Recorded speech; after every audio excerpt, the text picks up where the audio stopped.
Hello, and welcome to Tech Latest by Nikkei Asia, where we bring you the freshest updates from the technology sector in Asia. From Nikkei Asia's Tokyo headquarters, I'm Jada Nagumo. In this episode, my colleague Alice French is catching up with her Tokyo correspondent Ryohtaroh Satoh about how Japan's auto industry is facing up to a growing AI chip problem. Hi, Ryohtaroh. Thanks so much for coming on today. Thanks for having me. It's good to be back. So, I wanted to chat to you today about an interesting conversation that you had recently with a researcher from a self-driving car startup in Tokyo. But before we dive into the topic of that interview, can you just give us some background on Turing and its head of semiconductor research and development, Motofumi Kashiwaya? Absolutely.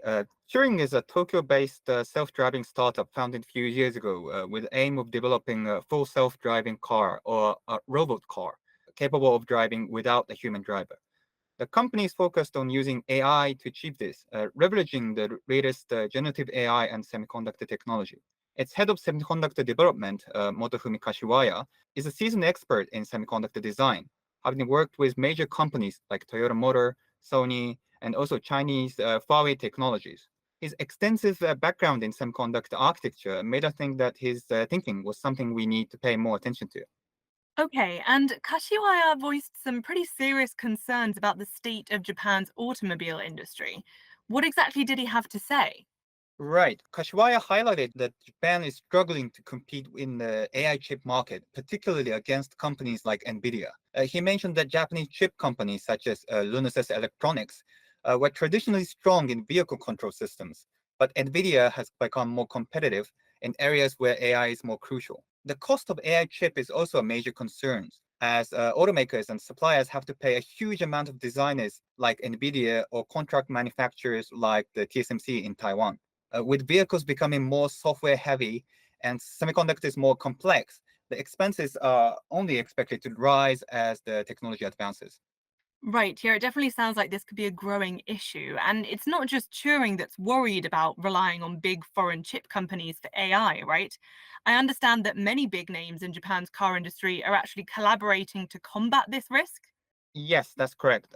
Several major players in Japan's automobile industry, including Toyota, Nissan, Honda, and Japanese chip makers like Renesas and Denso, have formed a consortium called the Advanced SoC Research for Automotives, or ASLA. SoC is a technical term, but just remember it as a sort of like a multi-purpose chip system. This consortium aims to pool resources to boost development in areas like the chiplet technology and to unify chip designs across the industry. By doing so, they hope to reduce costs and decrease reliance on foreign chip makers. This is also one piece of the Japan's effort to come back as a semiconductor powerhouse in the international stage.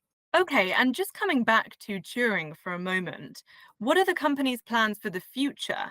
Self-driving cars in particular must need especially advanced chips, right? And how does it plan to access those moving forwards? Turing is indeed planning for a future that requires highly advanced chips for self-driving cars.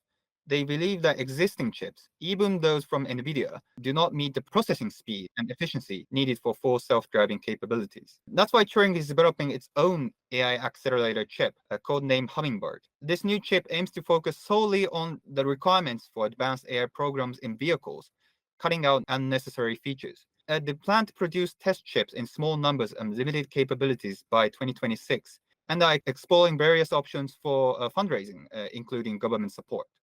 Well, it certainly sounds like we might be hearing more from Turing in the future, and we'll look forward to your coverage of it. Thank you so much for that rundown today, Ryotaro, and I hope that you'll join us again soon. Yes, thanks for having me. That's all for this episode.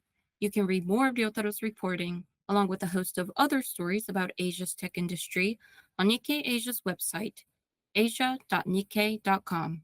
And if you like what you hear, why not subscribe to our weekly Tech Asia newsletter, which will be delivered to your inbox every Thursday.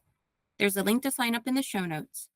And whilst we still have you, if you're enjoying Tech Latest and would like to support us, please do give us a follow on whichever podcast platform you use.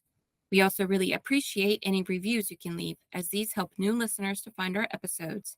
Thank you, and check back in next time for more updates on the tech trends that matter.